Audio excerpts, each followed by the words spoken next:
Of course. There we go. Whoops. All right, we are recording. This is our last, and I believe it's the 24th session. I think we did 24 even sessions, which is kind of cool. So at any rate, we are on page 91 at the epilogue. So we are just in the last few pages. Did anyone want to bring anything up about last week or anything before we dive in?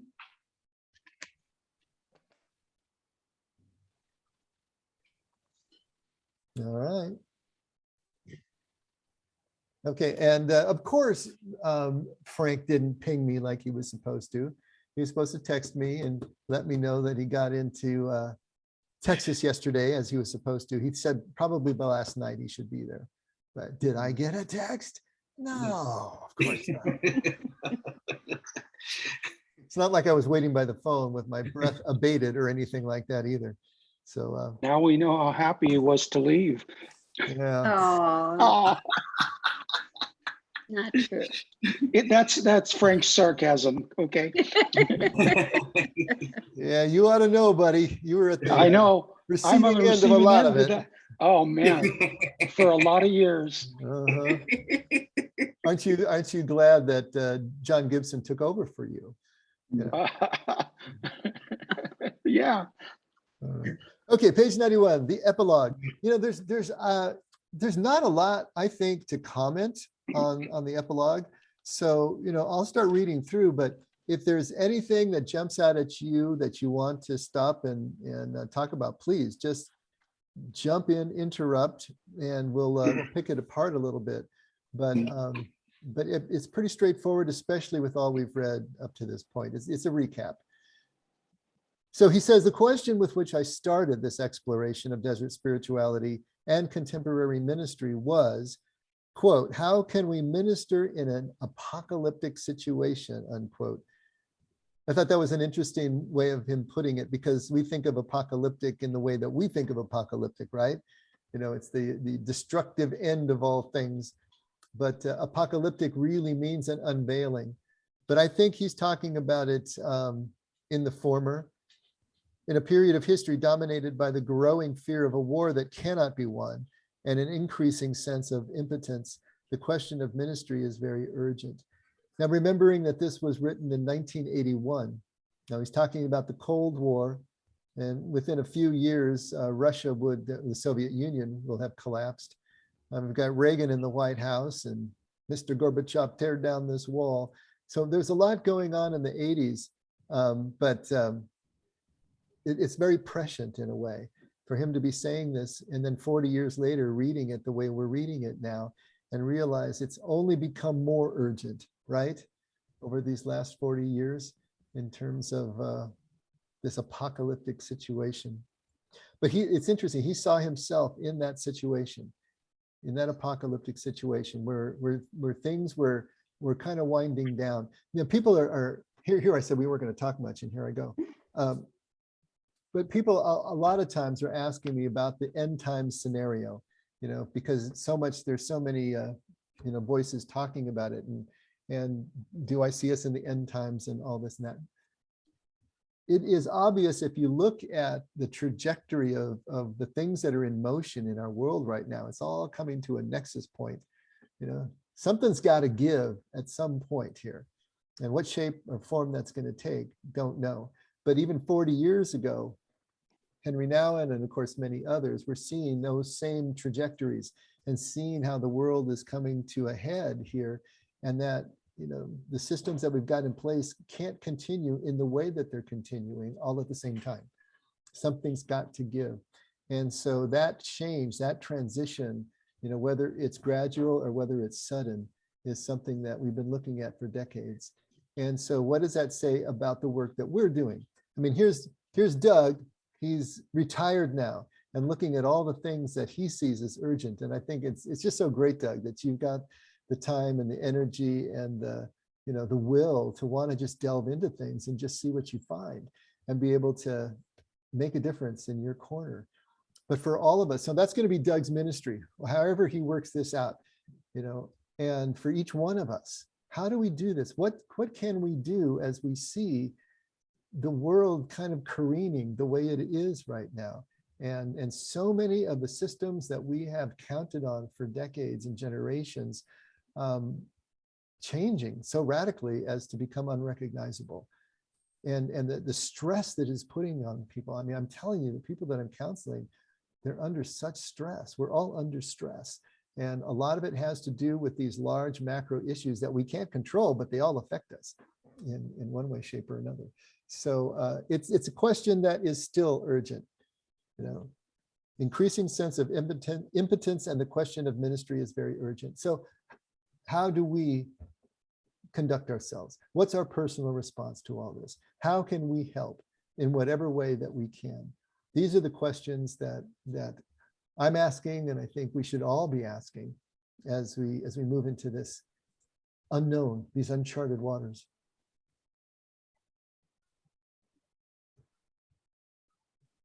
Any comments on that, or just let it lie?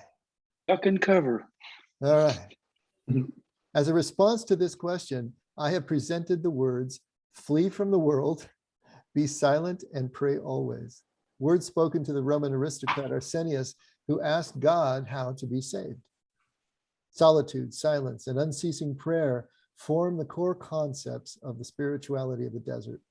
I consider them to be of great value for us who are ministers as we approach the end of the second millennium of Christianity. So obviously what he's saying here, and what I've been saying over the last few years and trying to make a point of, is that we fight the interior revolution first before we try to turn our attention out and fight the exterior revolution. I was talking about this especially in terms of Paul, who was basically telling the people of his generation, just stay put, you know, in this present distress, in this present crisis, you know, just don't rock the boat. If you're married, stay married. If you're single, stay single. If you're a slave, stay a slave. If you're a woman, stay subordinate. You know, just don't rock the boat, because that's not what's important right now. What's important right now is to prepare yourself from the inside out for the return of our Lord. And that's what he was all about. And I think the Desert Fathers had the same message. You know, flee from the world, be silent, and pray always. They exited their villages so that they could reinforce themselves from the inside out, so that they could then have a ministry. They could then turn and help people. If more of us did this, if more of us did the interior work and prepared ourselves from the inside out, we could literally change the world from the ground up, from the grassroots level. But that would have to be a lot of heart lights turned on. And as Jesus said, that doesn't happen usually. The way to life is narrow and the gate is constricted, and few go by that way. But that doesn't mean that we can't. And so what's our personal response to all this? Solitude shows us the way to let our behavior be shaped not by the compulsions of the world, but by our new mind, the mind of Christ. Silence prevents us from being suffocated by our wordy world and teaches us to speak the word of God. Finally, unceasing prayer gives solitude and silence their real meaning. In unceasing prayer, we descend with the mind into the heart. Thus, we enter through our heart into the heart of God, who embraces all of history with his eternally creative and recreative love. But does not the spirituality of the desert close our eyes to the cruel realities of our time? No. On the contrary, solitude, silence, and prayer allow us to save ourselves and others from the shipwreck of our self-destructive society. The temptation is to go mad with those who are mad, and to go around yelling and screaming, telling everyone where to go, what to do, and how to behave. The temptation is to become so involved in the agonies and ecstasies of the last days that we will drown together with those we are trying to save. Jesus himself warned us, take care that no one deceives you, because many will come using my name and saying, I am the Christ, and they will deceive many. You will hear of wars and rumors of wars. Do not be alarmed, for this is something that must happen, but the end will not be yet. For nation will fight against nation, and kingdom against kingdom. There will be famines and earthquakes here and there. Many will fall away. Men will betray one another and hate one another. Many false prophets will arise. They will deceive many. And with the increase of lawlessness, love in most men will grow cold. But those who stand firm to the end will be saved. This good news of the kingdom will be proclaimed to the whole world as a witness to all the nations. And then the end will come. Does it sound a little familiar? Reading the headlines of the newspapers? Amazing. So that was uttered in, the first part of the first century, 1900 years ago, almost Dave, 2000. I'd like to throw something in. Go for it. This was spoken to me today by a man of faith, a good man you would like, all would like, that he was told that one of the common elements culturally that's shifting is entitlement and people holding power and entitled. And we all hold that in different ways. And so the bumper sticker saying is, if entitlement is our baseline, then equality, treating people of value, will feel like abandonment to the people who are no longer holding the power and the entitlement. They'll feel like they're being abandoned and strike out in a very young way. If that holds, that might, and if we're able to be in the presence of that, and if God moves, there might be a shift. So if the baseline is entitlement, then equality will feel like abandonment for those people who are functioning with entitlement. That includes me and all the other time. I feel really not entitled until I come across a mean jerk or something like that. And I'm entitled to hold my superior position. So, but I think that goes both directions in the sense that for the have-nots who feel entitled, that comes with its own set of problems. amen. Amen. Well said. And the alternative is seeing if we can connect to the mystery or the source of life versus having to too soon demand our entitlements, which is an addictive posture. We're an addictive culture. Right. Yeah. The interesting thing is that this idea of feeling entitled or feeling grateful cuts across all lines. It's kind of like AA. You're going to find everybody from every strata in an AA room. And the same thing with entitlement or with gratitude. You're going to find everyone of every strata in those rooms as well. We could go to Mexico, as we were talking about last night, and be working among the poorest of the poor. And you would find those who are grateful, kind of the anavim among us. And then you would find those who are entitled, angry, resentful. And then you go to Orange County and sit among the rich, and you're going to find the same thing.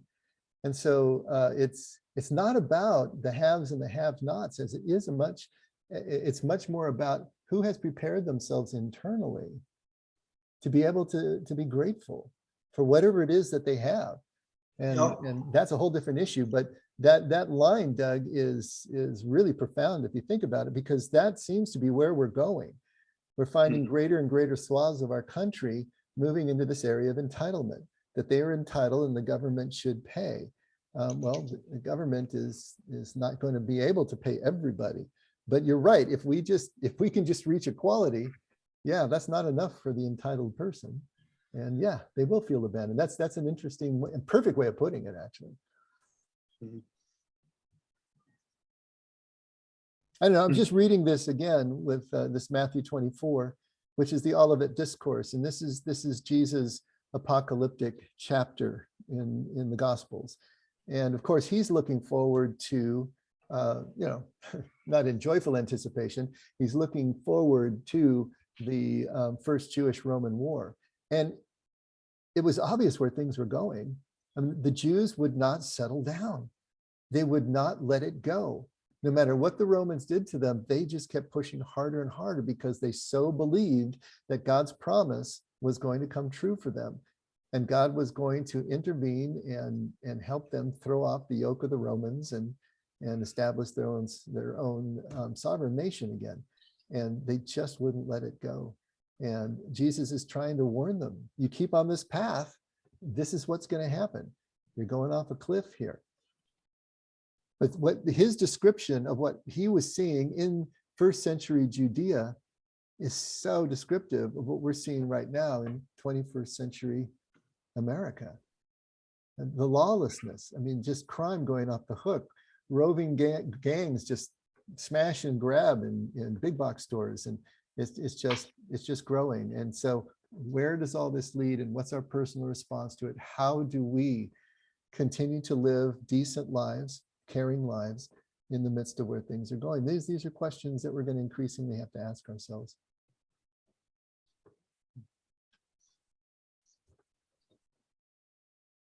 Now, in the next paragraph, these words of Jesus have a striking relevance 40 years ago. Once again, you know, I'm so cognizant of this 40-year gap, and because this book reads so well as if it were written last week. But these words of Jesus have a striking relevance. It is our great task to stand firm to the end, to proclaim the good news to the whole world, and to hold on to him who rose victorious from the grave. The raging torrents of our tumultuous times have made it very hard not to lose sight of the light and not to let ourselves drift away into the darkness. The powers and principalities not only reveal their presence in the unsettling political and economic situation of our day, but also they show their disruptive presence in the most intimate places of our lives. Our faithfulness in relationships is severely tested, and our inner sense of belonging is questioned again and again. Our anger and greed show their strength with added vehemence, and our desire to indulge ourselves in the despairing hedonism of the moment proves to be stronger than ever. And I'm watching so many families being torn apart by their politics, by COVID mandates and policy. We were talking last night about Jerry and her family and the split that is growing over the homosexuality issue. I mean, more and more we're seeing relationships severely tested in the sense of inner belonging questioned again and again. You know, there are fewer and fewer people who are attending church who describe themselves as being religious or part of any institution, but also that means they're not a part of a community either, a faith community. The people that I'm talking to, they don't have community, they don't have accountability, they don't have structured discipline and service, and they're feeling disconnected because their relationships that they had pre-pandemic or even last summer have fallen away. And all of these things are conspiring to create this soup that we're in. And it's just really important. So many people walking around just having this unnameable sense of depression and anxiety, but they don't really know where it's coming from. They can't quite put their finger on it until we stop and we break it down. And it's like, oh yeah, you know, last summer I was seeing this person and this person and this person. I was going here and going there, and I'm not doing that anymore. And so to let go of the, I always have that image of the balloon vendor at a park, right?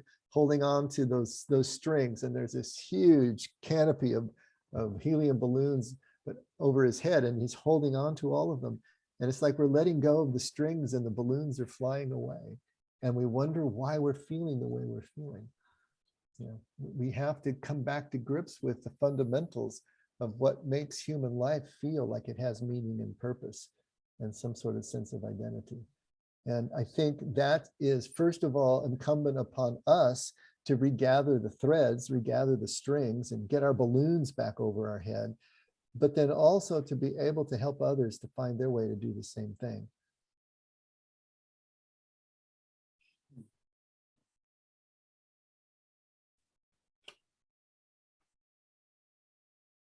Yes, the dangers are very real. It is not impossible that we might become false prophets, shouting, look, here is the Christ, or he is there. It is not impossible that we might deceive people with our self-made assurances, and that not only others' love, but our own micro cold.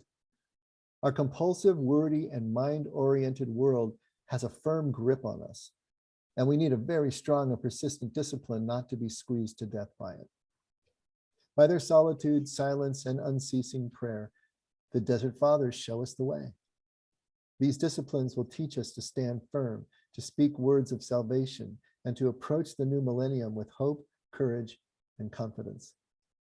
When we have been remodeled into living witnesses of Christ through solitude, silence, and prayer, we will no longer have to worry about whether we are saying the right thing or making the right gesture, because then Christ will make his presence known even when we're not aware of it. Let me conclude with one more desert story. 3 fathers used to go and visit Blessed Anthony every year, and 2 of them used to discuss their thoughts and the salvation of their souls with him. But the third always remained silent and did not ask him anything. After a long time, Abba Anthony said to him, "You often come here to see me, but you never ask me anything." And the other replied, "It is enough to see you, Father." This story is a fit ending to this book.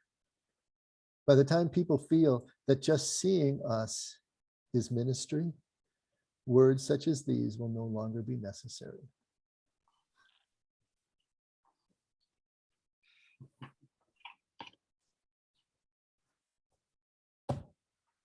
What are y'all thinking?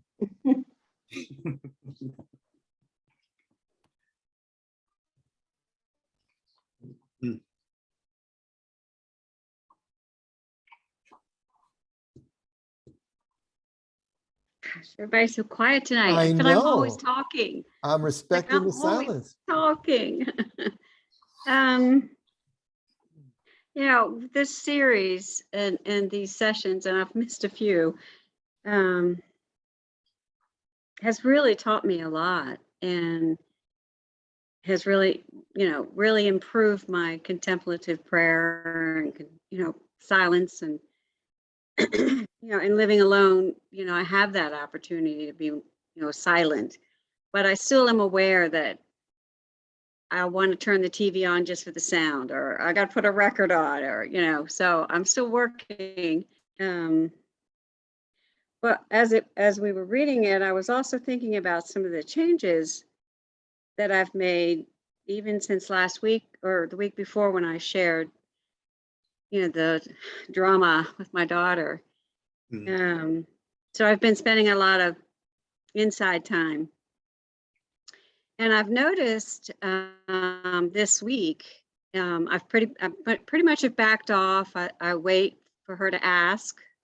I don't volunteer anymore. I do say, "How can I help?" And then we had the emergency with the baby, and I immediately just went and helped. But one of the things I've noticed is that when I come in the house, the girls all greet me, and Stephanie kind of just hangs back, and I leave her alone. I don't try and fix her. I don't try to, or fix the situation, or, I just let her be. I say hi, but I was doing some inner stuff too while I was with the girls. They were playing all around me, and I just got silent, and, and I just stayed in a silent place. And then all of a sudden, this happened yesterday and today, I could see the switch, go from that angry look. And then all of a sudden the switch went, and she asked me a question, and then she talked about something, and, and I learned something by me just staying here and staying in my heart. And a lot of the suggestions that you all gave me, just let her be, and let her be who she is, and let her come around when she's ready, and not try to force it.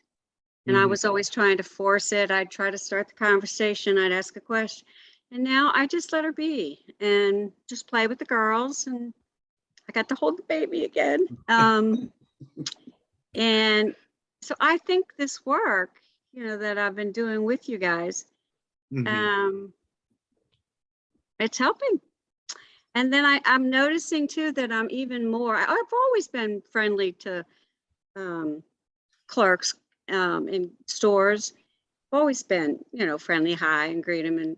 But I've noticed even more so, when we've talked about spreading it out, and putting it out there. If I can change and I can come from a place of love, like you talk about, William. Mhm. So I did that today. I had to run several errands and I went to the post office and I made a point, I just automatically chatted with this person and started a conversation, not just a hi, how are you? I chatted and had a conversation. And then I went to the grocery store and the same thing with the girl, I just, and then I went to the dollar store and there was the most precious little girl with the cornrows and the beads in her hair. And she was only like 2 years old. And I stooped down and first, we did the little wave and we did the little, and then she, and next thing I knew, she was standing beside me. I mean, she literally came over and she's leaning up against me. So I stooped down and just talked to her. And then I talked to mom and then I talked to dad. And it turned out they had a baby in the front carriage. And I said, oh, there's another baby. And I think it's coming from this. That it's not just hi, how are you? Happy holiday. I'm really reaching out and trying to come from my heart. And it was wonderful. It made my shop, and I was dreading going because I don't like to shop. And it was a wonderful afternoon. I was shopping for like 4 hours and it was great. I just talked to everybody I came across and it was cool. And I really, believe a lot of this work we've done, well, Tuesday night too, and tonight in this book has changed me and it's working. And if I just touch a few people's hearts, like you were talking about, Dave, if I can just touch, one here, and like I would think I went to 5 stores. And so I talked to 5 different people,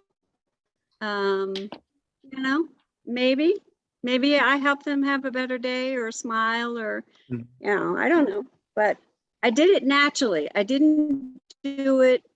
A lot of, I can think of times I've done it and it's, me being my ego. Oh, I better talk, Today it was true. And I didn't even think about it until you were reading the book that's what happened today. I hadn't even thought about it until I went, that's what was happening. My heart was open.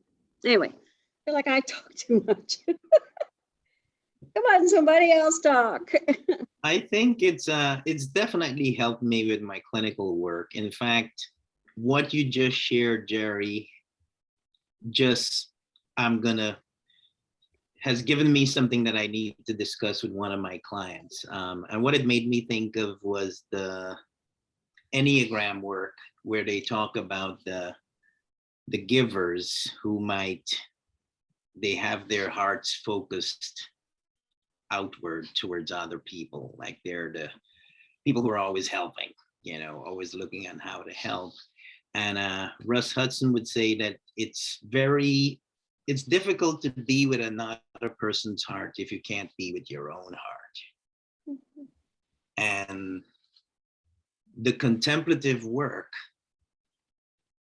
allows you to do exactly that, and what you were talking about with your daughter earlier, just being with yourself and letting her come to you, basically. You can't be with another person if you can't be with yourself. You can't love fully unless you can. I know I think that's probably the best way of saying it. You got to be with your heart to be with another's heart. I agree. And that's what I've learned. And I think this work has given this guy's a poet for sure. I just love the way he says things.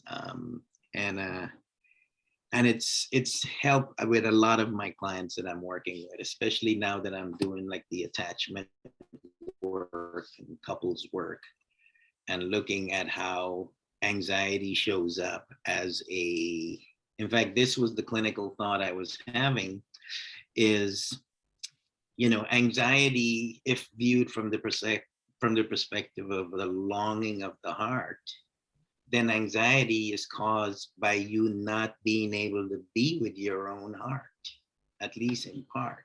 Like, you can soothe your own anxiety by just being with your own heart, being loving to yourself. And again, the contemplative practice is probably, I can't think of another way to do that in a practical and rich way, than the contemplative practice, just being with your own heart.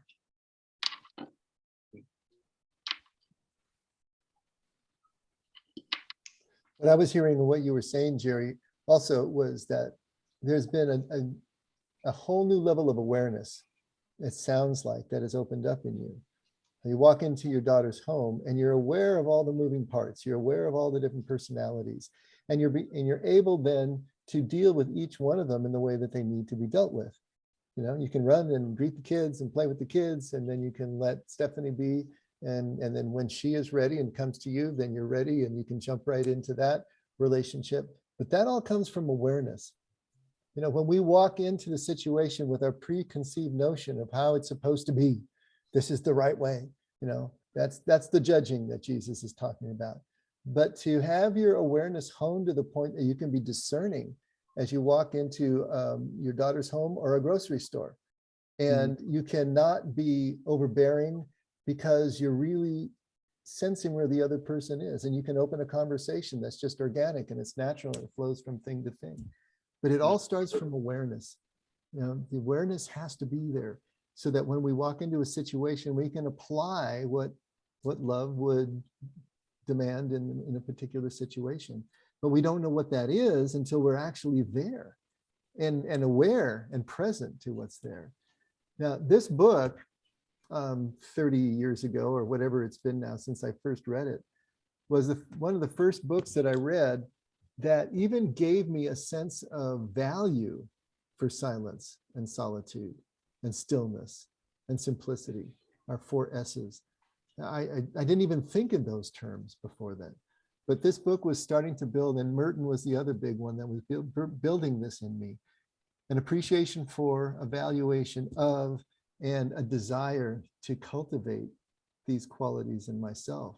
And I'm hoping, if nothing else, what this book has done for you is the same thing, to get you to start thinking along these lines, that silence and solitude and stillness and simplicity are values that are absolutely essential for us to cultivate if we want to actually follow Jesus.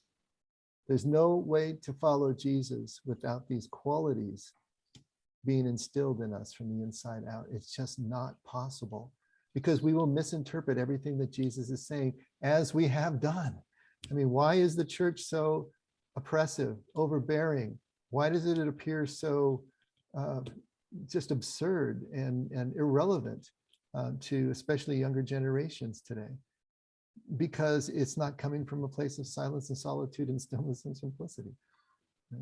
It's trying to do a top-down method. It's trying to create standards that are absolute, and they don't exist in Jesus' teaching. So this was the book, one of the books that was a cornerstone for that. So I hope that's happening with you. Seems like that's what Jerry and William are telling us, that these principles are being applied in their relationships and conversations and work. And so they're realizing that they're necessary, and that's what we all need. And I can add to that too, just a small minor thing. I mean, I'm thinking about some of the examples that have made me think differently about this, because I think, 20 plus years ago, I would try so hard to fix something. And, if I'm this aware person or learning about myself, or, trying to be more, a deeper thinker, a deeper heartfelt person, I want everyone else around me to do that too. And so the ones that are close to me that I love, Jerry, you talk about your family, I've talked about her before, but I have a sister who's a little bit of a bulldog, and I love her, and she's great. But we're so different, and she doesn't really look at herself very carefully. She doesn't really want to look at herself. She's not very aware. And so, I just said to myself, I can't fix this, but she's somebody who's really close to me, and she's somebody that I really need and love and want in my life. And especially with my mother now, we both we're like the tag team, she and I. So we have to be together and work together in this life. So I just thought to myself, I'm just going to breathe and just kind of let it go and just love her for who she is. And she sort of needs a lot of validation. And so I'm just giving it to her now. And it's probably not always warranted, but I just overkill her with validations. And she's always reading her resume to me and telling me something wonderful that she did. And I, it used to be before I would like check it. Well, I did that too, kind of a thing. But now I just, that is so cool that you did that. I'm so glad. And Mom really appreciates it. So I'm just blowing her out of the water with compliments, I guess. So I'm just going to try that for a while, and I'll tell you how it works. But I'm just not taking it so serious anymore. And I can't fix her. It's not my job to fix her. I don't want to anymore, but I just want her to be happy, so I'm just going to love her for who she is, and with all her crusty edges. And it's just the way we have to be in this life. So I'm just going to go with the flow. That is perfect, Catherine. Just perfect. Yeah. And like when you use the language, Dave, of do what love demands, do what relationship demands, like that's how you pray ceaselessly. Like the idea of praying ceaselessly. It's just staying in that space as often as possible. And it's Well, you talked about that, William, with your mother, just kind of, how she grinds you sometimes, but you just kind of let it go and, love her for who she is. And you take the good, you try to see the good in it, so I'm trying to do that too, a little bit more. Yeah. What type is your sister on the Enneagram chart? I'm thinking she's an unhealthy 3. That's what I think. A very unaware 3. So she's all about image. She likes to project success, and I've done all these things. She's a little bit of a workaholic. She's a martyr. I'm exhausted just thinking about it. So I just let it go.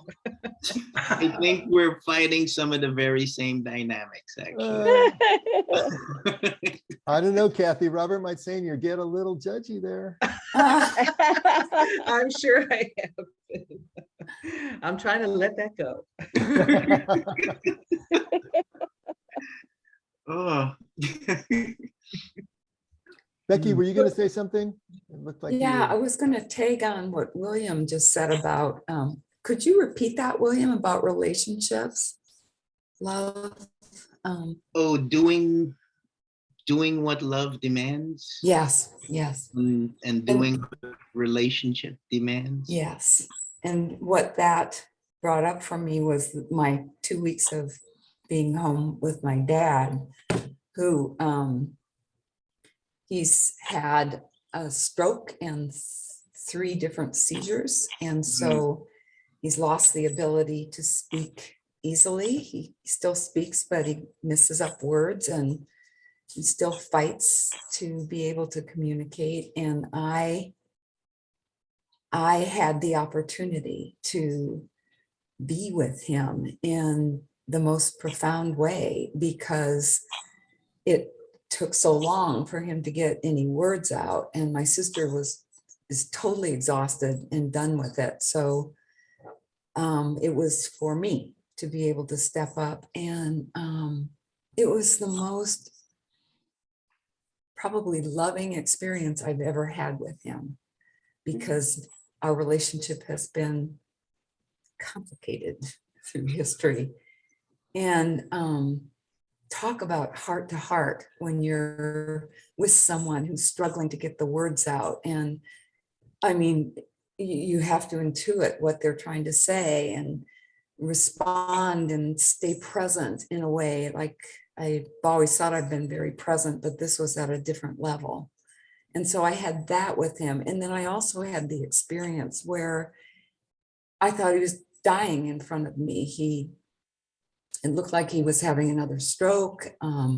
Took the paramedics about probably 10 to 15 minutes to get there. And he was mostly gone. And just the profound presence that demands, where there are no words. So it is just this heart-to-heart connection. It takes your breath away. Like I couldn't even breathe through it. But I'm so grateful. And especially because he's alive and kicking ass in rehab. So, that helps. But that was a profound love experience that I could have so easily missed. Because we do have a little bit of the cat in the cradle relationship. He wasn't around much for me, and it would have been easy for me to just say, I got work, can't make it. And William, you were part of what inspired me because of what you've been able to do with your mom that I could never do. I just wouldn't be able to do it. 2 weeks was about it for me. So, but I'm grateful for it. I'm aware that I probably went about it differently than what I might have had I not gone through just this whole course and the awareness of what it is to pray differently. That really works for me. So I'm grateful to all of you for all the contributions. Absolutely. Awesome. Thank That's you. great, Becky. Good job. Oh, I'm sorry. I got a ring in.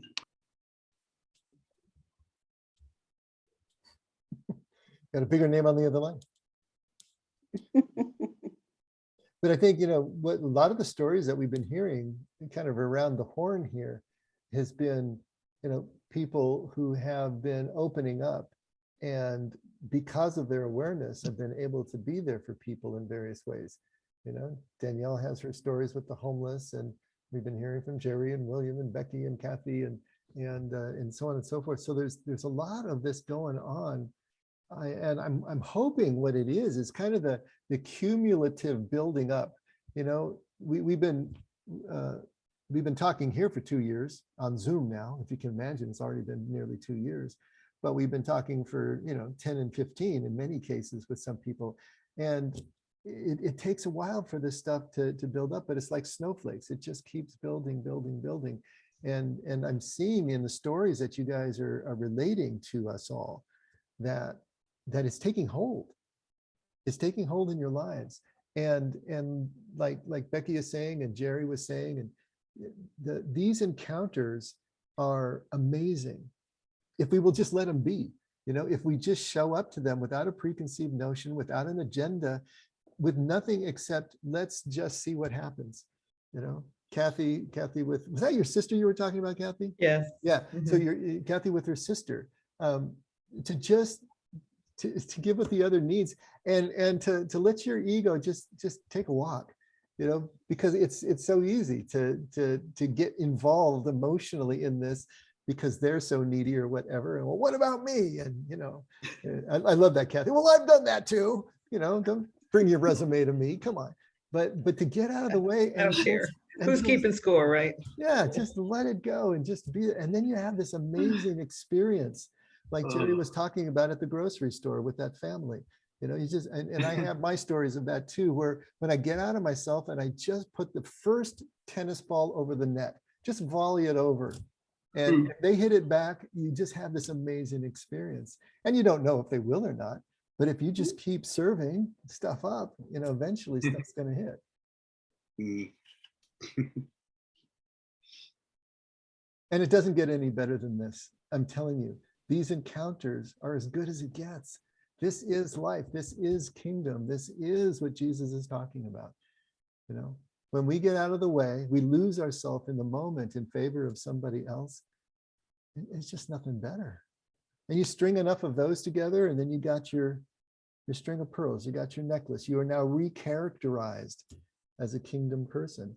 But it comes from this place inside of the silence and the solitude and the smallness and the willingness to deal with what used to seem so insignificant. And you see these big things in the small things, and everything starts to change.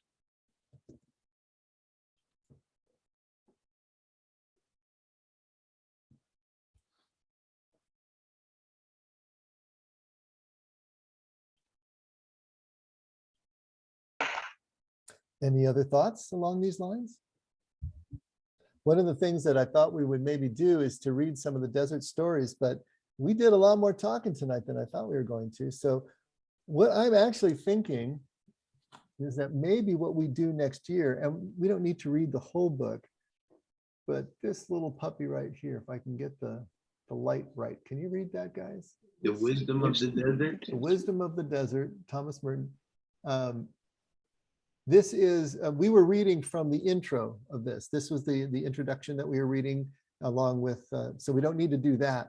But the whole rest of the book, this much of the book, is just story after story after story. Some are 2 sentences long, others are a page, and they're just stories to kind of illuminate greater, what it is that these desert and fathers and mothers left behind for us, that are these little, what would you call them? Little set pieces, little slices of life, of silence and solitude and stillness and simplicity, and what that looks like in relationship. And some of them are really funny, they're humorous, and others are touching, and others just make me go, what? So it's kind of interesting, and we don't need to read them all, like I said, but even in my copy here, I've got highlighters over the ones that I liked, and maybe we can hit those or whatever. I had sent you all by email today. It was late. It was only a couple hours before we started, called Serious Joy. And it's a, I don't know, 8-page compilation of a lot of these kinds of stories that I've gathered over the years. Actually, I put this together probably 20 years ago, so I've got a lot more now. But some of it's from The Way of the Heart, some of it's from The Wisdom of the Desert, some of it's from other sources, Brother Lawrence, Practice of the Presence of God, and so on and so forth. So it's a nice little compilation, and they're not all coming from the Christian tradition either. There's others. And so it's something to read, and some of that would be included here. But maybe we can spend just a few weeks just kind of grazing through some of these. And I suppose if you don't want to buy the book, since we're not going to go through the whole thing, I can scan it and put it on the screen. But anyway, does that sound like a possibility? Something to do after the first? And like I said, we'll do it for a few weeks, and then we'll pick our next major project. Go ahead, Jerry. No, I was just saying, I like the idea. I'd like to hear the stories and relate to the stories. I mean, as you all probably notice about me, when I share, I always add a story, for some reason. So I like the examples, I guess, is what I like. So I would like to do it. Okay. Well, then, because Jerry and I are in agreement, the rest of you are just gonna have to follow along. So Well, Thomas Merton is always good, and you've always talked about him, and Thomas I don't know much Merton about him. is always good. Although pretty much in these, all he did was translate.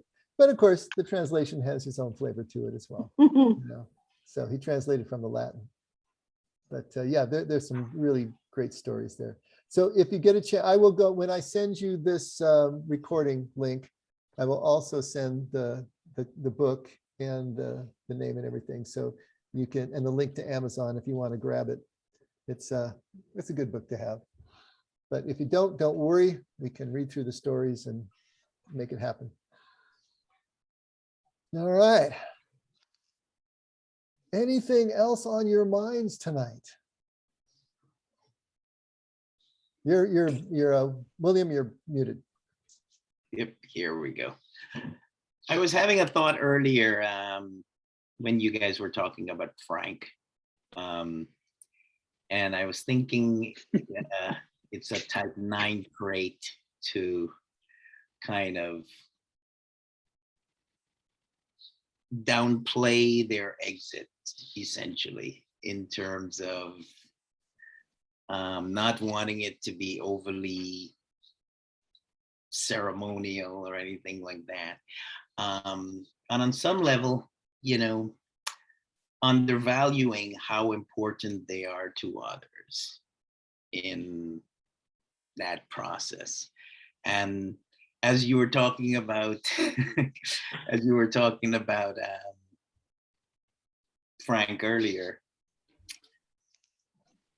I've done exactly that about 4 or 5 or 6 times in my life, where I kind of left and not really kept in touch, and you know, and I know that happens to everyone, but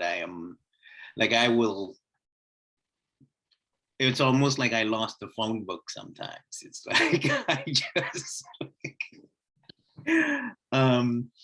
anyhow, I do think that is a type 9 trait, and I don't know what made me think of that at the end there. But I was sensing a little frustration from you, Dave, and I wanted you to know that it's not intentional. Oh, you know, no, it was what I was expecting. It's not really so much frustrating, but I just know how Frank is. We have been joined at the hip for 13 years. I mean, this is, Yeah. you know, I haven't really felt the repercussions of him leaving yet. You know, there was so much to do in the last 2 months. I really didn't even think about his service on Sunday until midweek last week, when I could finally give it some bandwidth and some attention. And then I figured it was my job to make him as uncomfortable as I possibly could. Because you hit the nail right on the head, William. He doesn't like any of that stuff. You know, he doesn't like being the center of attention. He doesn't like doing messages on Sunday. He wants 6 weeks notice, and does all this and does that. And so he didn't want to have this big deal, but it was my job to make it a big deal, and everybody came to the rescue and made it a big deal too. I know he loved it, and I know he really appreciated it, but it also was making him uncomfortable, you know. But I don't expect. Dave, I think he kind of expected that you were going to do this. So Oh, I no, think he knew it. You he know, I was told him. prepared. Yeah, He I had told to him. have been prepared. Yeah, I told him, but you know, I and- didn't tell him exactly what we were doing, Right. but He just but said it's for you. he knew it was all going William, to be about we him. saw you off too. Were you uncomfortable when we saw you off? That wasn't. I mean, I greatly appreciated it, but if it didn't happen, avoiding the discomfort of it would have been perfectly fine. It's not about you anyway. It's about us. So there. Yeah, that's right. Yeah, William, funerals are not for the dead. They're for the living. Are you saying William? Are you saying you're going to lose touch with us when you go to Nicaragua? No, absolutely not. I'm just reflecting on some old bad habits there. Okay, don't you dare leave us. But I'm We'll also not seek you. expecting Frank to be a great pen pal either. You know, that's Yeah. not his personality. Yeah. But I know that every time we see each other, it'll just be like yesterday. You know, I know we have that kind of relationship, but I don't expect it to be, you know, real connective. Mhm. And you know, that's kind of the way it is with most people. You know, and there may be a greater attention to connection at the beginning, and then it'll start to drop off, you know, as time goes on. And that's to be expected. I expect him and hope that he will imprint himself in his local area and find a church that he can physically go to and do the things he needs to do. I'll be worried about him if he stays isolated in his little piney house out in the middle of nowhere, you know, because that's part of his personality too. He could easily fall into that. So I hope that he won't do that. But I hope he'll also stay connected here on Zoom, you know, and stay in touch with us. So that would be great if he will do that. But that's up to him, and the rest of us carry on. But no, he really appreciated what happened on Sunday. You could see it. You could see it. And he's just a very beloved figure. You know, there was no way that couldn't happen. He certainly is. Yeah. Oh, and he won't have Tony to kick around anymore. I'll kick you, I love- Tony, if you need it. I love Frank to death, man. All I can say is, Tony, that's how you know you're in the family, when they can rag on you, buddy. That's the way that works. There you go. There you go. I Yeah. hear you. Mhm. You know, can I just say one quick thing? I don't You know. guys can got you? me, when you were talking about your mothers and your fathers and all the things that you're going through presently, I kind of went through that with my father as his caregiver for like 7 years, the last 7 years of his life. One thing that has been comforting to me, when my oldest sister passed, my mother passed, and my father, I was able to hold their hand as they took their last breath. And I was comfortable with that. I was giving and trying to radiate as much love as I had inside of me. I was praying silently, you know, as I felt they were leaving to a higher plane. And there's no regrets. And trying to get to that place wasn't very easy. But when it happened and I knew it was coming, I knew what I wanted to do and I followed through with that.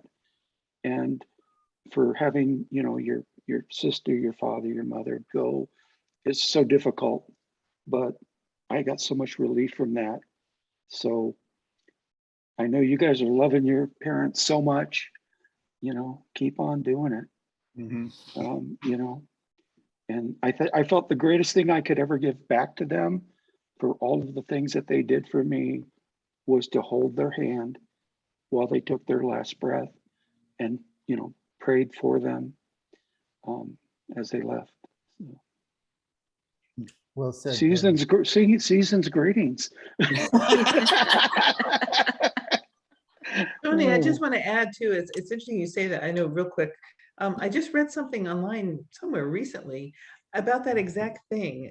The article was saying, if somebody is dying with you, don't, you know, rush off and call somebody and call 911 or, you know, call your family member. Just take a breath and just sit with the person and just let them take their last breath, and just sit with that for a moment, so that whole transition passes, you know, before all the chaos starts afterwards. And I thought that was very interesting that you said that, and I had just read that.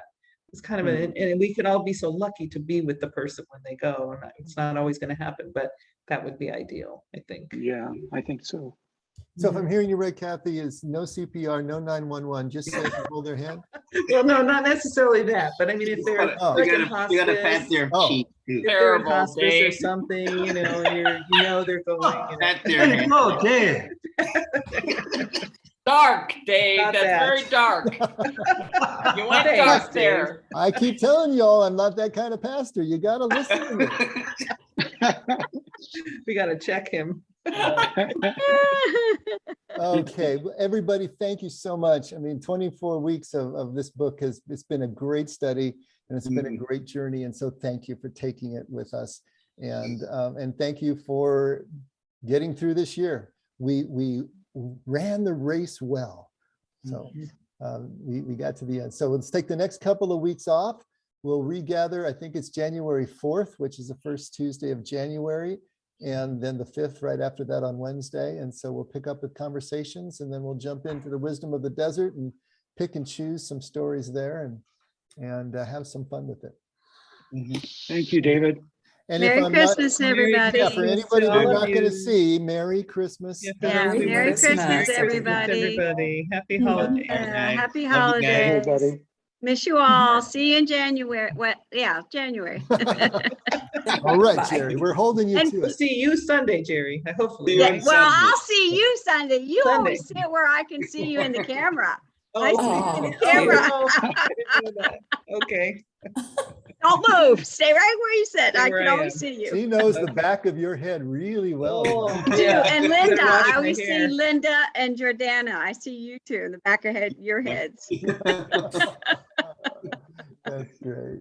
All right, love you All right. all. See you Bye, soon. Love you all. Okay, Merry bye, Christmas. everybody. Bye, guys. Bye. Guys, Bye. hey Dave, Yes, sir. when's the next get together for the Christmas get together? Are we doing like a Friday night thing or what are we doing? No, no. Just the Sunday gathering on the 19th, and then basically we're done for the year. Yeah, that's what I thought, but I just want to make sure I wasn't Yeah, missing yeah. something. Now, in January, we would like to do another Tres Reyes gathering. You know, the Okay. Three Kings that we did, but it probably won't be a January 6th, obviously, or that first week. But we'd like to get that together. So that's something that we'll talk about and maybe plan that for later in January, where we can do a gift exchange and do some fun things like that. All righty. Well, I will see everybody on Sunday then. All right, you guys. Bye, Jujana. Bye, Linda. Love you guys. Love you.